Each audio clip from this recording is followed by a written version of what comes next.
Tuhan, karena kami memiliki Engkau dalam kehidupan kami, sumber kekuatan, sumber sukacita.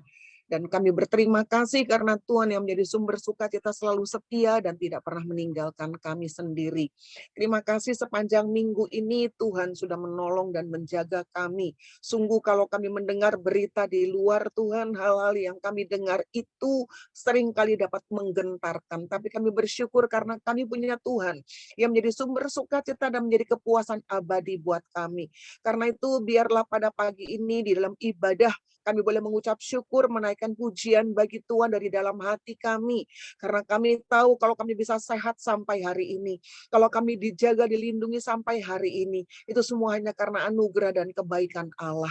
Terima kasih Tuhan Yesus. Engkau yang beracara di tengah-tengah kami pada hari ini dan berfirman kepada setiap kami. Jamaah kami di dalam keluarga kami, dalam rumah tangga kami saat kami mendengarkan firman Tuhan. Dan Engkau yang beracara di tengah-tengah kami, urapi hamba-Mu, pakai hamba-Mu menjadi alat berkat-Mu, dan sampaikan apa yang ada di dalam hati-Mu, supaya kami boleh belajar semakin hari, semakin tahu melakukan apa yang berkenan kepada Allah, dan memuliakan nama Tuhan. Terima kasih Tuhan Yesus, berbicaralah. Dalam nama Tuhan Yesus kami berdoa, haleluya, amin. Shalom semuanya. Bersyukur sama Tuhan, semuanya baik, semuanya sehat. Kita berterima kasih karena kita tahu Tuhan Yesus baik. Nah, kita mau buka firman Tuhan pada hari ini, Bapak Ibu. Ayat yang kita akan baca mungkin cukup panjang, karena saya ajak Bapak Ibu untuk buka dari kitab 2 Samuel pasal yang ke-12. Dan kita akan baca di dalam ayat 1 sampai dengan ayat yang ke-14. 2 Samuel 12 ayat 1 sampai dengan ayat yang ke-14 tentang Nabi Nathan memperingati Daud sehingga Daud menyesal. Tuhan mengutus Nathan kepada Daud dan ia datang kepada Daud dan berkata kepadanya, ada seorang dalam satu kota, ada dua orang dalam satu kota, yang seorang kaya, yang lain miskin. Si kaya mempunyai sangat banyak kambing, domba dan lembu sapi. Si miskin tidak mempunyai apa-apa selain dari seekor anak domba betina yang kecil yang dibeli dan dipeliharanya. Anak domba itu menjadi besar padanya bersama-sama dengan anak-anaknya. Makan dari suapnya dan minum dari pialanya dan tidur di pangkuannya seperti seorang anak perempuan baginya. Pada suatu waktu orang kaya itu mendapat tamu dan ia merasa sayang mengambil seekor dari kambing dombanya atau lembunya untuk memasaknya bagi pengembara yang datang kepadanya itu. Jadi ia mengambil anak domba betina kepunyaan si miskin itu dan memasaknya bagi orang yang datang kepadanya itu. Lalu Daud menjadi sangat marah karena orang itu dan ia berkata kepada Nathan, demi Tuhan yang hidup, orang yang melakukan itu harus dihukum mati. Dan anak domba betina itu harus dibayar gantinya 4 kali lipat. Karena ia telah melakukan hal ini dan karena ia tidak kenal belas kasihan. Kemudian berkatalah Nathan kepada Daud, engkaulah orang itu. Beginilah firman Tuhan Allah Israel. Akulah yang mengurapi engkau menjadi raja atas Israel dan akulah yang melepaskan engkau dari tangan Saul. Telah kuberikan istri rumah tuanmu kepadamu dan istri-istri tuanmu ke dalam pangkuanmu. Aku telah memberikan kepadamu kaum Israel dan Yehuda, dan seandainya itu belum cukup, tentu kutambah lagi ini dan itu kepadamu. Mengapa engkau menghina Tuhan dengan melakukan apa yang jahat di matanya? Uria orang Het itu kau biarkan ditewaskan dengan pedang, istrinya kau ambil menjadi istrimu, dan dia sendiri telah kau biarkan dibunuh oleh pedang Bani Amon. Oleh sebab itu pedang tidak akan menyingkir dari keturunanmu sampai selamanya, karena engkau telah menghina aku dan mengambil istri Uria orang Het itu untuk menjadi istrimu. Beginilah firman Tuhan, bahwasanya malapetaka akan kutimpakan ke atasmu yang datang dari kaum keluargamu sendiri.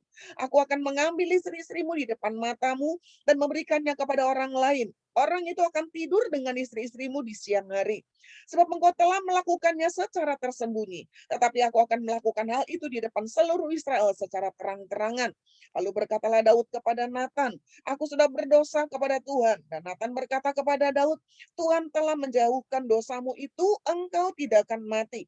Walaupun demikian, karena engkau dengan perbuatanmu ini telah sangat menista Tuhan, pastilah anak yang lahir bagimu itu akan mati. Saudara yang kasih lihat Tuhan Yesus, pernah nggak dengar istilah hedonisme dan konsumerisme? Saudaraku, musim hedonisme dan konsumerisme bicara tentang kehidupan yang mewah, bicara tentang kehidupan yang senang, bicara tentang kehidupan yang boros, bicara mengenai kehidupan yang nyaman. Nah, saudara, di dalam zaman sekarang ini, di mana corona sedang merebak, enggak menghentikan orang dari sifat boros seperti ini. Ada banyak orang, saudaraku, yang karena mungkin nggak bisa pergi, mungkin nggak bisa jalan-jalan, dan mereka mulai boros, beli ini, beli itu, nggak karu-karuan, saudaraku. Ya, nah hari ini kita mau nanya begini, kita lihat orang belanja macam-macam. Teman saya punya showroom, bukan punya, kerja di satu showroom mebel. Dia bilang, Ci, ini yang datang ke sini kemarin ada orang beli mebel buat di rumahnya doang. Beli mebel di rumah, beli lemari, beli meja, beli kursi. Saudaraku, itu 8 miliar. Belanja gituan doang. Dan dia bilang heran ya, dalam masa seperti ini tuh orang pergi itu tuh, maksudnya tempatnya dia tuh laku banget. Dan saya sekarang, pertanyaan saya ada lagi. Mereka bisa pakai lantai marmer 2M. Pertanyaannya, kita pakai marmer vinil. Pertanyaannya, apakah kebahagiaan ditentukan dari marmer dan vinil? Saya bilang enggak. Kepuasan ditentukan dari hal seperti itu? Enggak. Nah, hari ini kita mau belajar sama-sama tentang yang namanya kepuasan sejati. Kita mau belajar dari hidup Daud. Kita lihat lewat apa yang kita baca pada pagi ini, itu kisah tentang Daud dengan Batsheba. Kita tahu ceritanya. Dan kita ngerti bahwa akibat dosa Daud dan Batsheba, maka Nabi Nathan diutus oleh Allah untuk menegur Daud. Nah, dari Daud inilah kita mau belajar 3 hal mengenai kepuasan sejati. Yang pertama, saudara, kita mau belajar adalah begini. Saudara tahu nggak bahwa ketidakpuasan di dalam hati manusia itu bukan soal jumlah, tetapi masalah hati. Karena kalau saudara perhatikan di dalam firman Tuhan, yang membuat Daud ditegur sama Allah. Ketidakpuasannya Daud. Maka itulah di dalam ayat yang ke-8 dan ayat yang ke-9. Ayat 8 dikatakan begini, apakah itu belum cukup? Kalau itu belum cukup, kata Tuhan, aku akan menambahkan dengan ini dan dengan itu. Berarti di mata Allah, yang menjadi kesalahan Daud adalah Daud tuh nggak merasa puas. Dia merasa apa yang Tuhan berikan itu nggak cukup sama dia. Ketidakpuasan Daud di mata Allah dianggap Tuhan sebagai menghina Allah. Karena itulah firman Tuhan katakan, mengapa engkau menghina Tuhan? Ayat 9 berkata begitu. Hanya karena Daud merasa, tanda kutip, dia nggak puas. Nggak puas karena apa? Firman Tuhan bilang begini, Daud, bukankah engkau dulu gembala? Bukankah engkau aku angkat menjadi raja? Kemudian yang kedua, bukankah Tuhan katakan aku memberikan bukan cuma kedudukan sebagai raja, tetapi istri-istri Tuhanmu, berarti istri-istrinya Saul. Pada waktu Daud menjadi raja, Saul mati. Saudaraku, semua istri-istrinya Saul menjadi miliknya Daud. Dan Tuhan bilang begini, seluruh istana Saul, berarti semua harta bendanya, emas peraknya semua diberikan kepada Saul, kepada Daud. Bukan cuma itu, tetapi bangsa Israel, bangsa Yehuda yang menjadi bangsa pilihannya Allah, itu juga diberikan kepada Daud saat Daud menjadi raja. Dan Alkitab katakan begini, apakah itu belum cukup? Sampai engkau harus mengambil Batsheba untuk menjadi istrimu, sampai kau harus mengambil istri orang lain dan membunuh suaminya. Dan kalau saudara lihat di dalam sejarah, saudara akan ngerti siapa itu Batsheba. Saudaraku, Daud bukannya tidak kenal sama Batsheba sebetulnya. Karena Batsheba itu dikatakan di dalam 2 Samuel 11, dikatakan Batsheba itu binti Uria, istri Uria, binti Eliam. Berarti Batsheba itu anak Eliam. Siapa Eliam? Siapa Uria? Saudaraku, di dalam 2 Samuel 23 disebutkan bahwa Eliam dan Uria itu termasuk 37 pahlawan Daud. Berarti Daud, Batsheba itu istri anak buahnya Daud. Kemudian satu lagi, Eliam itu siapa? Saudaraku, ternyata Eliam itu anaknya Ahitofel. Saudara mungkin pernah dengar kata Ahitofel. Siapa Ahitofel? Ahitofel itu penasihat Daud. Penasihat terdekat Daud. Yang setiap perkataan Ahitofel itu seperti perkataan Tuhan. Itu kata Alkitab. Jadi kalau kita lihat, saudaraku, ini Daud udah punya semua. Dia tahu ini istri daripada bawahannya. Dia ambil juga. Istilah kasarnya sekarang gini, saudara. Udah punya ikan cupang di rumah banyak. masih ngelirik ikan koki tetangga, saudara. Tuh, kayak begitu. Ya. Dan saudara, kita mesti sadar akan hal ini, bahwa seringkali bukankah kita juga melakukan hal yang sama. Mungkin kita nggak ngambil istri orang, suami orang, enggak. Tapi saat kita tidak bisa mensyukuri berkat yang Tuhan kasih. Saat kita tidak bisa melihat berkat yang sudah Tuhan berikan bagi hidup kita. Bukankah saat kita tidak merasa puas, itu juga dalam kategori kita menghina Allah. Karena kita nggak puas dengan apa, dengan kondisi kita nggak puas dengan berkat kita. Sekarang saya mau tanya, bukankah setiap hari selalu ada alasan bagi kita untuk bersyukur? Amin. Bukankah Tuhan kasih kita nafas kehidupan, kita bisa nafas tiap hari dengan segar. Kita lihat berapa banyak orang yang kena corona, nafasnya setengah mati, saudaraku. Ya, bolak-balik sesak nafas. Tapi saudara dan saya bisa nafas dengan baik. Bukankah itu anugerah Allah? Saudaraku, oke. Banyak dari antara kita mungkin akibat daripada corona, akibat dari pandemi, kita nggak dapat gaji penuh. Toko kita, jualan kita mungkin ngalamin yang namanya ketersendatan. Tapi bukankah kita bisa makan sampai hari ini? Itu anugerah Tuhan. Karena itu di dalam 1 Timotius pasal 6, ayat 7 dan ayat yang ke-8, firman Tuhan bilang apa? Asal ada makanan dan minuman cukup. Amin. Jadi kalaupun hari ini kita nggak bisa ibadah bareng-bareng di gereja. Saya pun di gereja sekarang ini lagi online seperti saudara juga. Sebab corona yang makin banyak membuat kita baru buka 1 bulan, gereja kita tutup lagi. Pertanyaannya adalah, banyak orang begini, aduh nggak puas nih. Nggak bisa kebaktian di gereja. Pertanyaan kepuasan itu bukan hanya karena kita bisa beribadah di gereja. Tapi kepuasan itu karena kita punya Tuhan di dalam hidup kita. Kalau kita bisa merasa cukup, kalau kita bisa merasa puas, kalaupun kita bisa online bareng-bareng, kita tidak menggunakan alasan untuk skip dan kita nggak ibadah. Kalau kita bisa mengucap syukur, maka kita akan tahu kita bisa mencukupkan semuanya. Bahkan dalam kondisi seperti ini, kita bisa bilang, Tuhan terima kasih. Kami bisa ketemu secara online. Naikkan pujian secara online. Hadirat Tuhannya sama. Amin, saudaraku. Jamahan Tuhannya sama. Amin, saudaraku. Hanya ketidakpuasanlah yang membuat kita mulai komplain. Dan kita nggak pernah tahu bahwa ketidakpuasan artinya kita menghina Allah. Karena itu mari, hal yang pertama ingat, ketidakpuasan itu bukan bicara mengenai jumlah. Bukan mengenai apa sih yang kita punya, tapi bicara tentang hati kita. Biar kita belajar, bukan berapa banyak yang kita miliki, tapi seberapa besar kepuasan yang kita punya di dalam hidup kita. Itu yang pertama. Yang kedua, saudara. Saudara tahu bahwa ketidakpuasan itu menghasilkan penderitaan. Saudara, Tuhan adalah Allah yang luar biasa. Dia adalah Allah yang mengasihi, tapi dia juga ada Allah yang mengajar, mendisiplin anak-anaknya. Karena itu di dalam Ibrani pasal yang ke-12, firman Tuhan katakan dengan jelas. Ibrani pasal yang ke-12 firman Tuhan bilang, orang yang aku kasihi, anak yang aku kasihi, Ibrani 12 ayat 6 dan ayat yang ke-7. Anak-anak yang aku kasih, aku tegur dan aku hajar. Daud dikasih sama Allah. Tetapi pada waktu Daud berbuat dosa, Allah pun menghajar dia. Firman Tuhan bilang apa? Jika kamu harus menanggung ganjaran Allah memperlakukan kamu sebagai anak. Sekarang saya mau tanya, Bapak Ibu di sini, ada memang anak yang salah yang nggak dihajar sama orang tuanya? Nggak ada. Allah juga seperti itu. Saudaraku, dan Allah mengasihi Daud. Tetapi Allah juga memberikan kepada Daud konsekuensi akibat dosa. Saudara, Allah mengasihi saudara dan saya. Allah mengampuni kita. Karena firman Tuhan katakan dengan jelas di dalam ayat yang ke-13 dari 2 Samuel pasal 12. Pada waktu Nathan menegur Daud, respon Daud adalah dia berkata, aku sudah berdosa. Dan Nabi Nathan berkata, Allah sudah menjauhkan dosa itu daripadamu.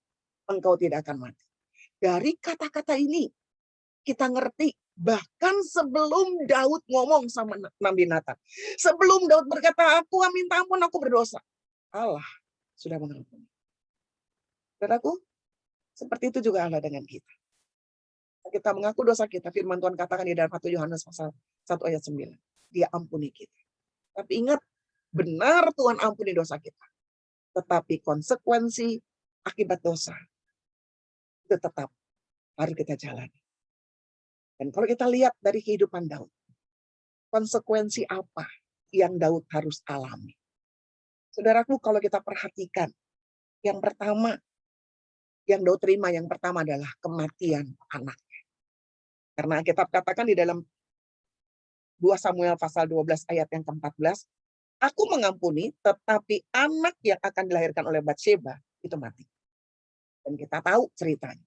Firman Tuhan katakan kalau saudara baca selanjutnya, maka setelah Tuhan berbicara, maka Allah, kata Alkitab, menulahi anak yang dilahirkan Batsheba bagi Daud, bayi itu sakit. Saudara, anak yang diberikan oleh apa yang lahir dari Batsheba, anak hasil dosa itu meninggal. Yang kedua, Daud selain kehilangan anak, dia kehilangan kedamaian. Karena Alkitab katakan begini di dalam ayat yang ke-10. Firman Tuhan bilang, oleh sebab itu, oleh karena dosamu itu, pedang tidak akan menyingkir dari keturunanmu sampai selamanya. Ini kata Tuhan, karena dosamu itu, pedang itu nggak akan menyingkir. Kenapa? Karena penghinaan itu, sebab engkau telah mengambil istri Uria dan untuk menjadi istrimu. Karena kita tahu ceritanya, Daud bukan cuma mengambil istri Uria, tapi Daud merekayasa pembunuhan Uria. Daud mulai memancing Uria supaya Uria tidur sama istrinya sehingga peristiwa Daud mengambil Batsheba itu nggak ketahuan. Tapi Uria setia. Dia nggak mau. Dia nggak mau pulang ke rumah. Dan Daud akhirnya setelah 3 kali usaha Daud gagal. Daud mengirim Uria balik ke peperangan dengan surat. Surat kepada Yoab panglimanya dan berkata, sesampainya Uria di medan perang, tempatkanlah dia di tempat yang paling berbahaya karena aku mau dia mati. Perbuatan yang terselubung, dosa yang terselubung, tapi dibuka sama Allah. Allah berkata, akibat itu, pertama Daud kehilangan anak, kedua Daud kehilangan kedamaian. Dan kita lihat dan kita baca sendiri kenyataannya, benar. Beberapa tahun kemudian kita lihat buktinya. Daud kehilangan kedamaian. Kita tahu bagaimana anak Daud yang bernama Amnon memperkosa adik tiri yang bernama Tamar. Dan Tamar adik Absalom. Dan Absalom nggak suka. Dan satu hari Absalom menunggu waktu yang tepat. Dan Absalom membunuh Amnon. Perpecahan terjadi di dalam keluarga Daud. Bukan cuma itu. Tetapi bahkan satu hari Absalom naik tahta. Merebut tahtanya Daud. Dan Daud lari dikejar oleh Absalom. Saudaraku, nggak ada kedamaian. Hanya karena apa? Firman Tuhan bilang karena pedang nggak akan lari karena apa? Akibat daripada dosa yang dilakukan oleh Daud. Daud kehilangan kedamaian. Dan yang ketiga, Daud kehilangan muka. Artinya Daud kehilangan muka. Nabi Nathan bilang begini. Istri engkau meniduri istri karyawanmu itu dengan sembunyi. Tapi aku akan buat itu terbuka. Istri-istrimu akan ditiduri di depan orang. Dan itu terjadi pada waktu Absalom diangkat menjadi, waktu Absalom tanda kutip merebut tahta kerajaan Daud. Karena kalau saudara baca di dalam firman Tuhan, di dalam 2 Samuel pasal 16, ayat 21, ayat 22, Alkitab katakan, Ahitofel, ingat tadi Ahitofel, penasihat raja, saudaraku, Ahitofel yang berpihak kemudian kepada Absalom berkata, ambil gundik-gundik ayammu, tiduri dia di depan umum. Dan itu dibuat Absalom. Siang hari, Absalom melakukan hal seperti itu. Saudara, melalui semua ini, Tuhan lagi ingatkan Daud. Tuhan lagi mengajar Daud. Mau apapun juga yang kau lakukan di dalam dosa, tidak pernah memberi kenikmatan dan kepuasan. Tetapi justru masalah dan penderitaan. Dan bukankah itu yang menjadi pelajaran buat kita pada hari ini? Dosa nggak pernah memberikan kepuasan. Tetapi dosa hanya menghasilkan penderitaan. Kelihatannya enak, tapi dampaknya kita akan kehilangan damai sejahtera. Kita mungkin kehilangan persekutuan di rumah, kedamaian dalam keluarga, ada perpecahan, ada berantak rasanya di rumah. Karena apa? Dosa, betul nggak saudara? Saya pernah retret sama anak-anak muda, dan di antara peserta retret itu ada 8 sampai 10 orang anak-anak muda yang narkoba. Saudara, pada waktu kita layani, saudara tahu mereka tuh udah lama narkoba. Mereka udah lama bahkan sebagian menjadi bandar narkoba. Mereka senang, mereka puas, mereka bilang begini, "Kak, pertama-tama kita puas, Kak. Kita senang. Rasanya tuh ringan. Rasanya ada masalah apa tuh nggak ada apa-apa, Kak. Karena tiap kali punya masalah kita tinggal ngobat doang. Tuh kita nge-fly dah, Pak, Kak. Rasanya tuh ngambang. Oh, rasanya dunia tuh enak banget." Saya tanya, "Berapa lama?" Dia bilang, "Iya, Kak. Mulai pertama enak, tapi makin hari rasa itu tuh makin kurang. Sehingga setiap dulu punya jeda waktu beberapa jam. Makin hari itu enggak, makin kurang. Sehingga mesti bolak-balik suntik, bolak-balik suntik." Saya tanya, "Sekarang kamu rasain namanya kepuasan?" Dan dia bilang, "Kak, kita rasakan itu penderitaan, kita pengen lepas, Kak, tapi kita nggak bisa. Kak, kalau udah saka, udah nagih, itu rasanya sakit. Semuanya sakit dan itu nggak enak. Dan nggak ada jalan lain harus suntik. Kita nggak mau, tapi itu nagih. Kita pengen berhenti, pengen lepas, tapi kita nggak bisa." Saudaraku, dosa hanya menghasilkan kenikmatan sesaat. Ketidakpuasan karena dosa hanya menghasilkan penderitaan. Dan biar itu semua mengajar kita, sebab dosa yang pertama dibuat oleh Adam dan Hawa aja kita lihat. Alkitab katakan akibat dosa apa yang dialami oleh Adam dan Hawa. Dia alami yang namanya kedamaian. Dia mulai ngalamin yang namanya rasa takut. Sehingga pada waktu Allah jalan-jalan di taman, firman Tuhan katakan di dalam Kejadian pasal yang ketiga, Adam dan Hawa malah bersembunyi. Adam dan Hawa merasakan rasa malu dan rasa takut. Dan Allah berkata, "Lihat akibat dosamu. Maka engkau akan berpeluh, engkau akan cari makanan. Dan yang kau hasilkan itu bukan panen yang besar," kata firman Tuhan, "tetapi semak duri dan rumput duri." Dengan susah payah. Saudaraku, dosa mengakibatkan penderitaan. Karena itu kita bersyukur sama Tuhan yang mengampuni dosa kita. Amin. Kita bersyukur kepada Yesus yang sudah mati buat ganti dosa saudara dan saya. Sehingga saudara dan saya hari ini ada. Kita bisa berjalan di dalam kemerdekaan. Kita nggak lagi bolak-balik dituding sama dosa. Kita nggak bolak-balik lagi dituduh sama dosa.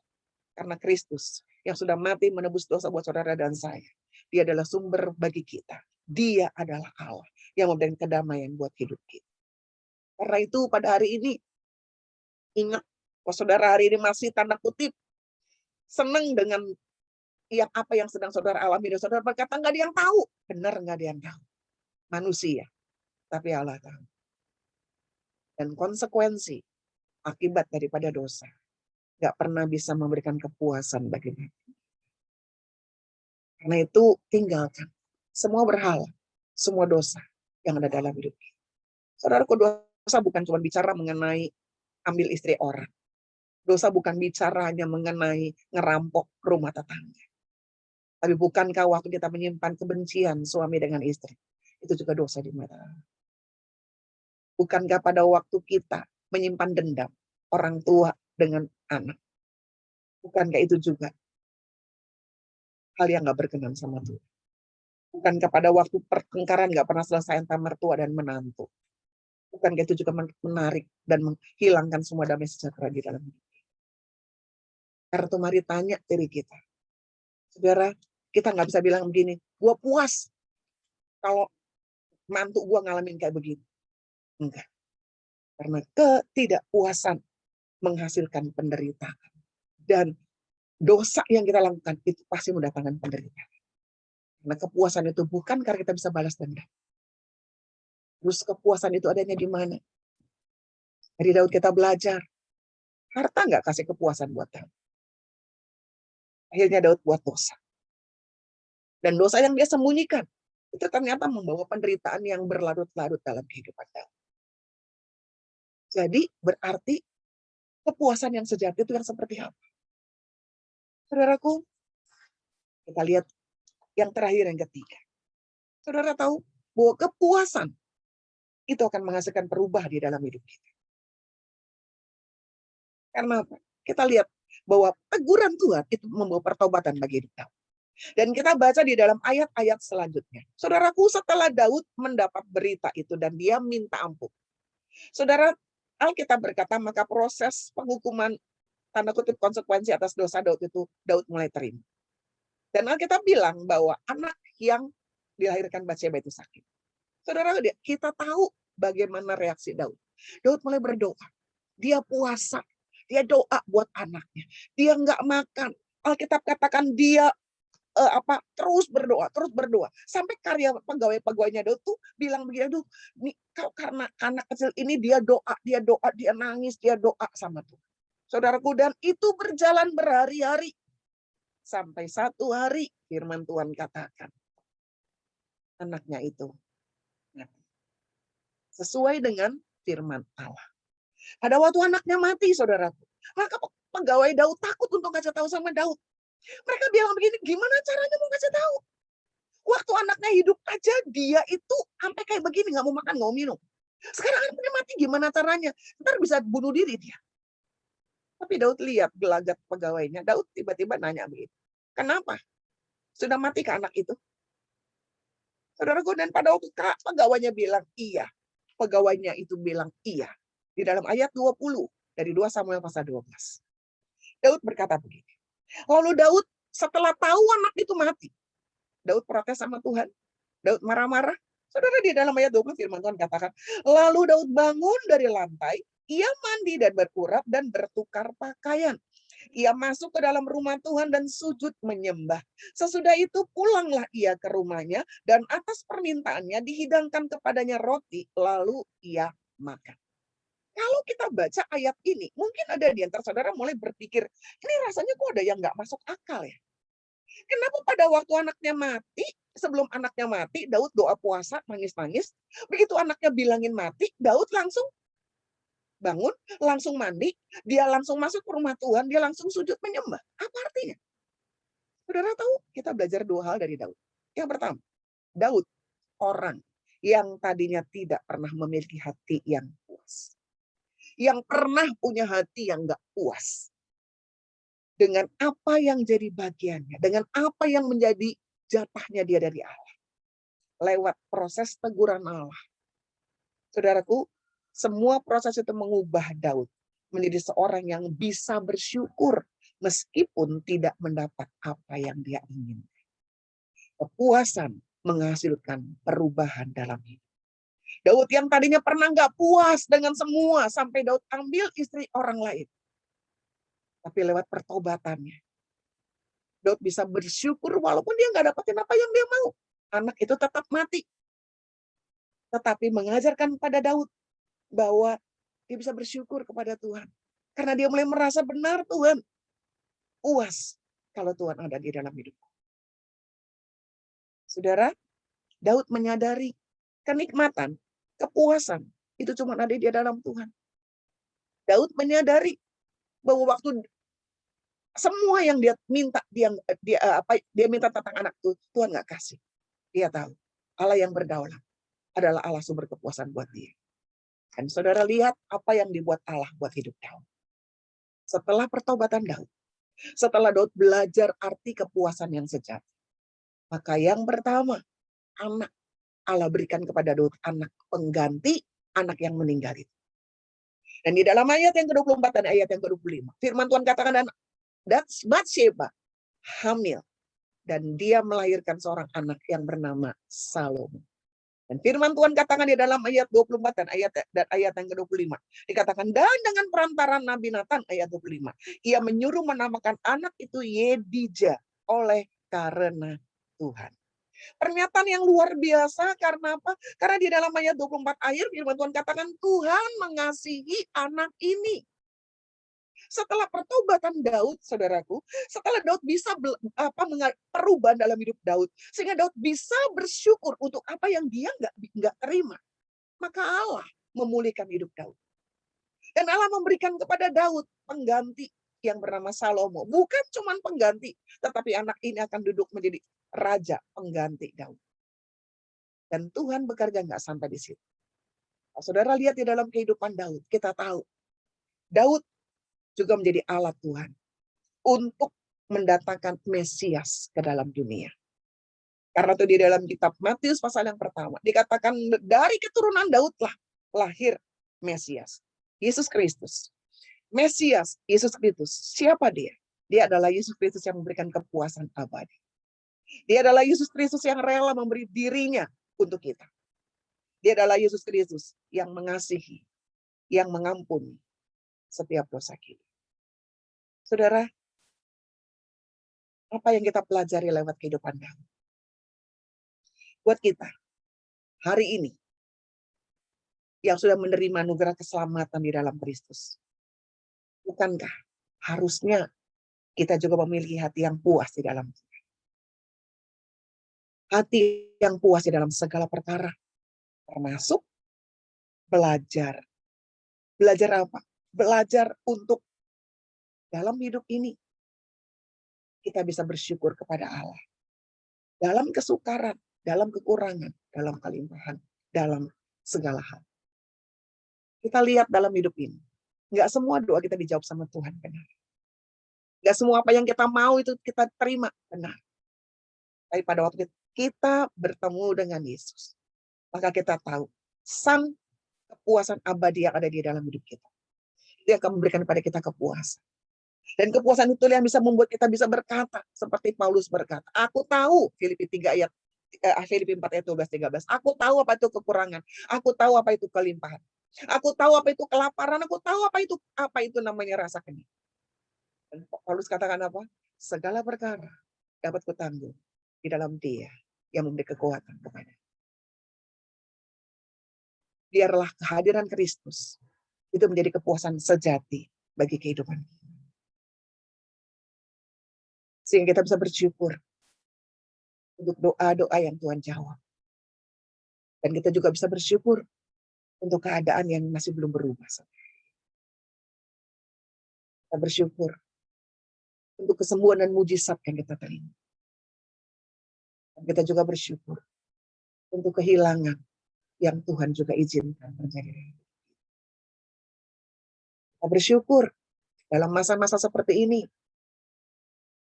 untuk setiap hal-hal yang baik yang boleh terjadi, yang menjadi kerinduan kita. Dan kita juga bersyukur untuk rancangan-rancangan yang mungkin tiba-tiba jadi berantakan lewat pandemi. Kenapa? Karena kepuasan dan masalah jumlah berbicara hati. Karena kepuasan itu akan menghasilkan sukacita, bukan penderitaan. Karena kepuasan itu sebab kita memiliki Kristus di dalam hidup. Sehingga dalam kita menjalani hari-hari ke depan, kita bisa berkata seperti Paulus tadi berkata di dalam Filipi. Segala perkara dapat aku tanggung di dalam Dia yang beri kekuatan kepada. Kita nggak tahu berapa lama pandemi ini masih berjalan. Kita nggak ngerti sampai berapa lama kita masih harus seperti itu. Tetapi hati yang puas adalah hati yang memiliki Kristus dan menikmati Kristus di dalam kehidupan. Dan itu yang membuat perubahan dalam kehidupan. Sehingga di dalam segala keadaan kita bisa tetap mengucap syukur. Bisa tetap menjadi berkat. Bisa tetap bersuka cita. Dan orang akan melihat Kristus di dalam diri kita. Amin. Kita berdoa.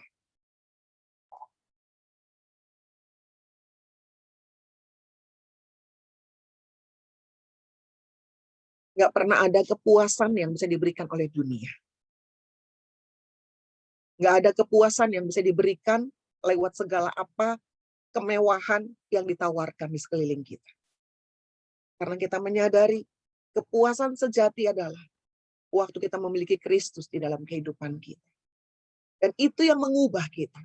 Itu yang memampukan kita untuk bisa mengucap syukur walaupun keadaan kelihatannya kurang baik. Itu yang membuat kita masih mampu untuk tetap bersuka cita walaupun apa yang kita inginkan kita nggak terima daripada Allah. Itu yang membuat kita tetap bisa mengucapkan terima kasih kepada Tuhan.